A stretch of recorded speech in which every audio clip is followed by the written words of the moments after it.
Subscribe कीजिए scholar elite channel को और बेल आइकॉन को दबाइए लेटेस्ट एजुकेशनल वीडियो सबसे पहले देखने के लिए।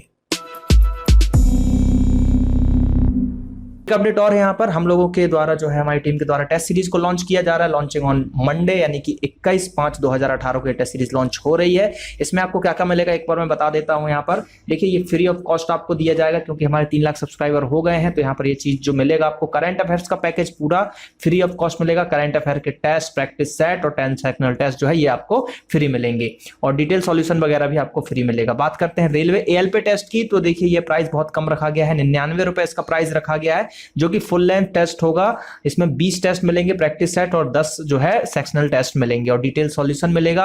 आपको रैंक भी बताई जाएगी। ऐसे ही ग्रुप डी का भी आपको यहाँ पर टेस्ट मिलेगा, 99 रुपए में 20 मिलेगा और ये सब चीजें आपको मिलेंगी। तो इसका जो है वीडियो मैं बना के डाल चुका हूं, तो आप उसको वहां पर देख सकते हैं। तो मंडे को मैं एक और वीडियो डालूंगा इससे रिलेटेड, तो वहां पर भी आप उस वीडियो को देख पाएंगे। चलिए हम आज का सेशन शुरू। तो फ्रेंड्स आज के इस लेक्चर में हम पढ़ेंगे जियोग्राफी का एमसीक्यू टेस्ट पार्ट 2। उस पार्ट 2 को हम देखेंगे जो कि आपके एमपीपीएससी, यूपीएससी, एसएससी, रेलवे और अदर एग्जाम के लिए इंपॉर्टेंट रहेंगे। तो यहाँ पे ये बहुत ही इंपॉर्टेंट टेस्ट सीरीज चल रही है, बहुत ही इंपॉर्टेंट क्वेश्चन आपको मिलेंगे देखने को। अगर आपने पहला पार्ट देखा है तो आपको ये पार्ट भी अच्छा लगेगा। दोस्तों यहाँ पर एक चीज और मैं यहाँ पर डिस्कस कर देना चाहता हूँ आप लोगों के सामने कि भैया करंट अफेयर्स का जो पैकेज है आपको यहाँ पर फ्री में मिलेगा, क्योंकि हम लोग जो है लॉन्च कर रहे हैं मंडे को। हमारी एक पोर्टल लॉन्च हो रही है जिस पर जाकर आप टेस्ट सीरीज को बाय कर सकते हैं और टेस्ट सीरीज को दे सकते हैं। और उसके साथ आपको जो 3 लाख सब्सक्राइबर हम लोग के हुए हैं उसके खुशी में आप लोगों के लिए तोहफा है कि करंट अफेयर्स का पैकेज जो है आपको फुल लेंथ फ्री में मिलेगा। इसको एनरोल आप फ्री कर सकते हैं, इसके बारे में और जान सकते हैं। हम आपको लिंक प्रोवाइड करा देंगे।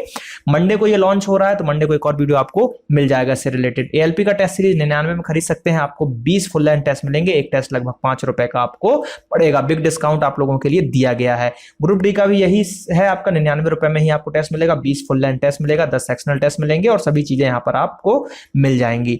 तो आई होप कि आप लोगों को ये टेस्ट सीरीज बहुत पसंद आएगी, तो आप इसको खरीद लीजिएगा। चलिए बात करते हैं आज का जो सेशन है उसके बारे में। पहला क्वेश्चन देखते हैं आज के सेशन का। तो पहला क्वेश्चन है हमारे पास कि यदि अरुणाचल प्रदेश में सुबह 6 बजे सूर्योदय होता है तो सौराष्ट्र, जो कि कहां पर है, सौराष्ट्र महाराष्ट्र में जो है, गुजरात में है सौराष्ट्र, तो गुजरात में सौराष्ट्र जो है यहां पर सूर्योदय का संभावित समय कितना होगा। ठीक है, 6 बजे हो रहा है कहां पर, आपका अरुणाचल प्रदेश जो कि भारत के एक पूर्वी छोर पे है और सौराष्ट्र यहां पर उत्तर जो पश्चिमी छोर पे है, तो कितने बजे होगा। तो उसके बारे में चलिए हम डिस्कस करते हैं। यहां पर भी हमको कुछ कैलकुलेशन करनी पड़ेगी, तो इसका आंसर है आपका थर्ड वाला 8 बजे। तो इसके लिए देखिए अब क्या करना पड़ेगा कि आपको भारतीय देशांतर का जो है आपको विस्तार पता होना चाहिए। तो भैया भारतीय देशांतरी का जो है 68.7 से 97.25 है।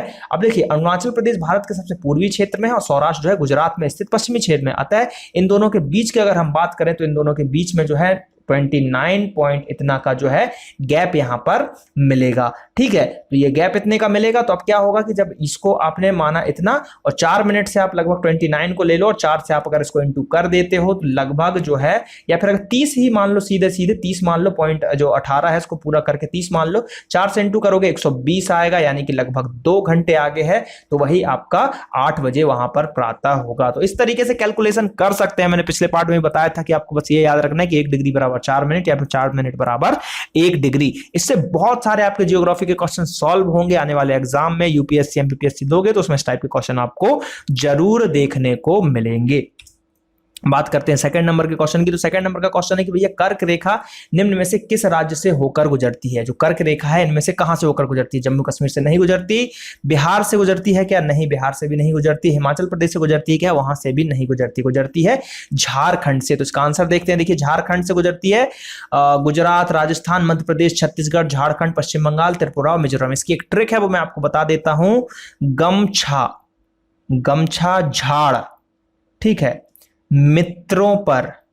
तो देखिए इससे क्या हो जाएगा, ग से हो जाता है गुजरात, म से हो जाता है मध्य प्रदेश, छा से हो जाता है छत्तीसगढ़, झा से हो जाता है झारखंड, रा से हो जाता है राजस्थान, मी से हो जाता है मिजोरम और त्रो से हो जाता है त्रिपुरा।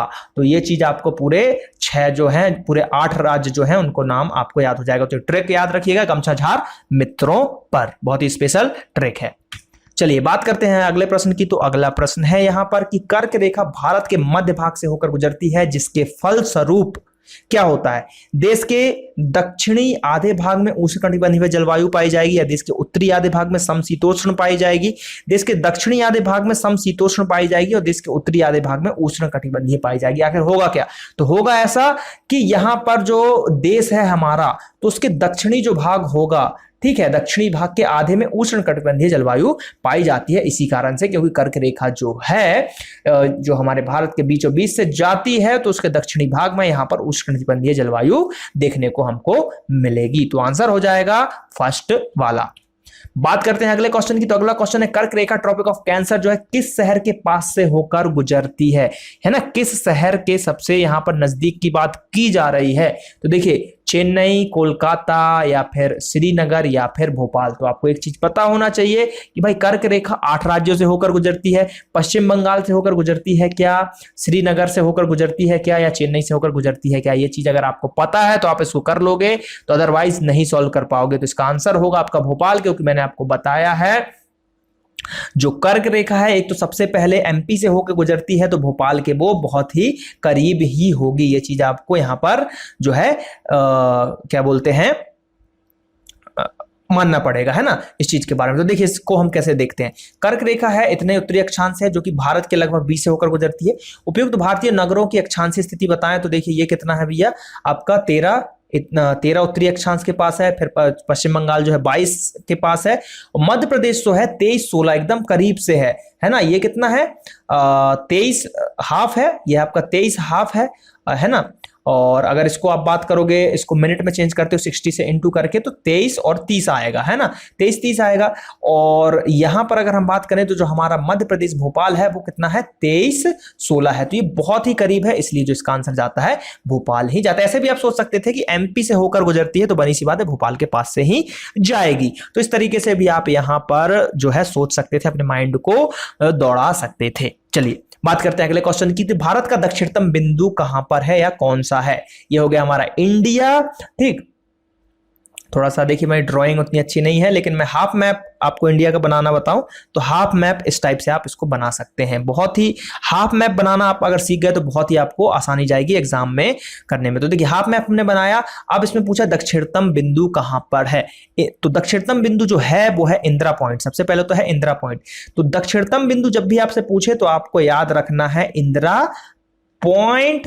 और अभी कभी आपसे पूछ ले उत्तरी बिंदु, तो उत्तरी बिंदु भी क्या है, इंदिरा, लेकिन वो है कॉल। क्या है, इंदिरा कॉल। इसको कैसे याद रख सकते हो कि एक व्यक्ति है वो कॉल लगाता है, तो भैया कॉल यहां कान से लगाता है, ऊपर नॉर्थ की साइड लगाता है, उत्तर की साइड लगाता है, तो कॉल ऊपर से होगा, तो इंदिरा कॉल। और पॉइंट नीचे होता है, पैरों में पॉइंट, एक्यूप्रेशर पॉइंट पैरों में ज्यादा वो करते हैं कि भाई इस पॉइंट पे पैर मत रखना, ये रखना, तो ये यहां पे हो जाएगा। और ये कहां पर है, ये है अंडमान निकोबार के पास, ठीक है। इसके आगे हम और डिस्कस इसको करेंगे। तो चलिए देखते हैं क्या बोला जा रहा है यहां पर। तो देखिए इसका आंसर की बात करें तो आंसर जैसा कि मैंने आपको बताया सेकंड है, और दक्षिणतम बिंदु अंडमान निकोबार के द्वीप समूह में इंदिरा पॉइंट है। और यह पॉइंट ग्रेटर निकोबार में भी, अंडमान निकोबार में भी अगर पूछ ले कहां पर है, तो वो आप लगा सकते हो ग्रेटर या फिर ग्रेट निकोबार में। कहां पर, ग्रेट निकोबार में। और अंडमान निकोबार की राजधानी की बात करें तो वो क्या है, वो आपको पता होना चाहिए। कमेंट करके बताइएगा कि अंडमान निकोबार की राजधानी क्या है।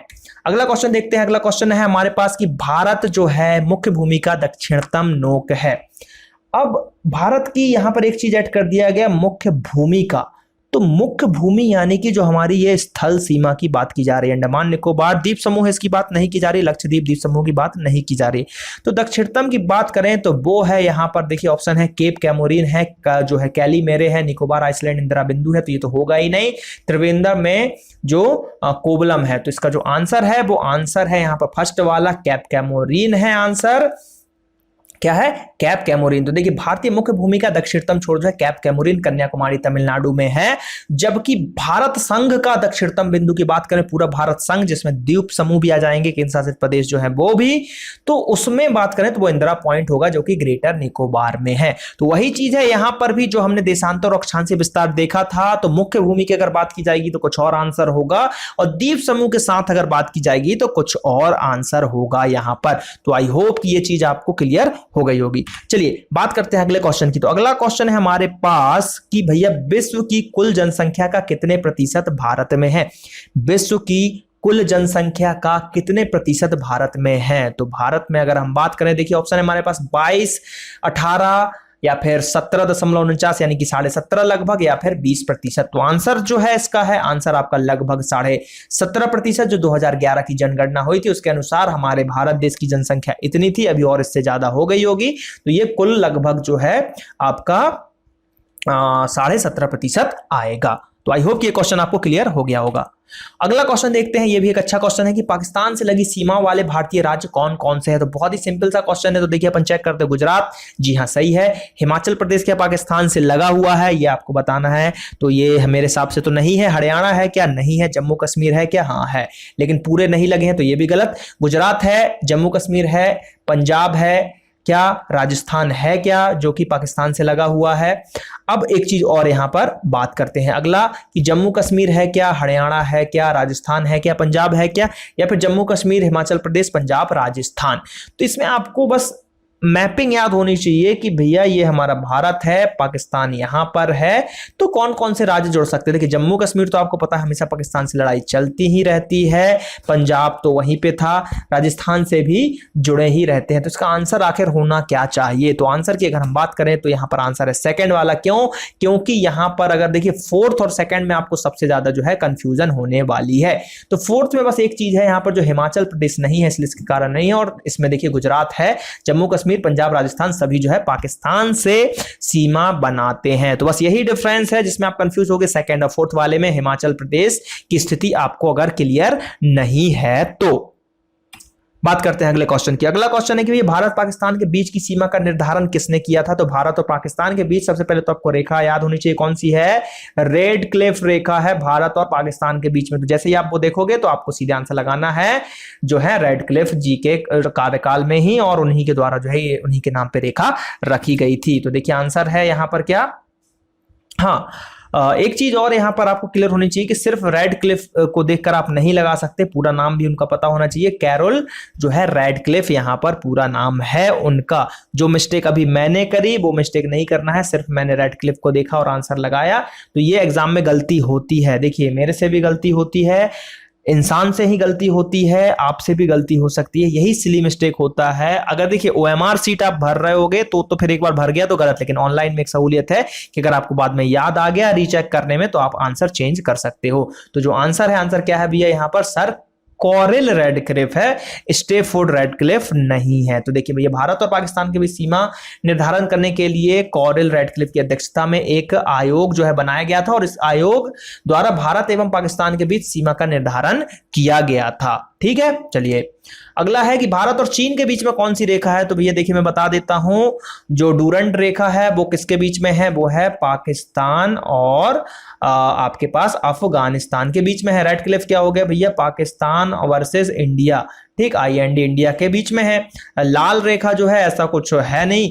और अगर हम मैकमोहन रेखा की बात करें तो मैकमोहन रेखा जो है भैया इंडिया और चाइना, किसके बीच में? इंडिया और चाइना के बीच में है। तो तीनों रेखा क्लियर हो गई आपको। डूरंड रेखा का एक फैक्ट और बताता हूं, पहले जो है ये इंडिया और अफगानिस्तान के जो है बीच में था, लेकिन बीच में क्या हुआ कि भैया हमारा बंटवारा हुआ और पाक ऑक्यूपाइड कश्मीर भी हो गया, तो जब से जो है ये इंडिया से हटके पाकिस्तान के बीच में हो गया। तो ये चीजें यहां पर क्लियर होनी चाहिए आपको। तो आंसर क्या है? आंसर है देखिए भैया पहला वाला कि मैकमोहन रेखा भारत और चीन के बीच में है। बात करते हैं अगले क्वेश्चन की। तो यहाँ पर क्वेश्चन समाप्त होते हैं। आई होप कि ये टेस्ट सीरीज आपको अच्छी लग रही होगी, बहुत ही अच्छे अच्छे क्वेश्चन आगे आपको देखने को मिलेंगे जियोग्राफी के। अभी तो ये पार्ट सेकंड था, ऐसे कई पार्ट आप लोगों के सामने यहाँ पर मिलने वाले हैं। तो ज्यादा से ज्यादा जो है वीडियोस को देखिए और ज्यादा से ज्यादा प्रिपरेशन कीजिए। चलिए मिलते हैं अगले वीडियो में। थैंक यू, जय हिंद, जय भारत।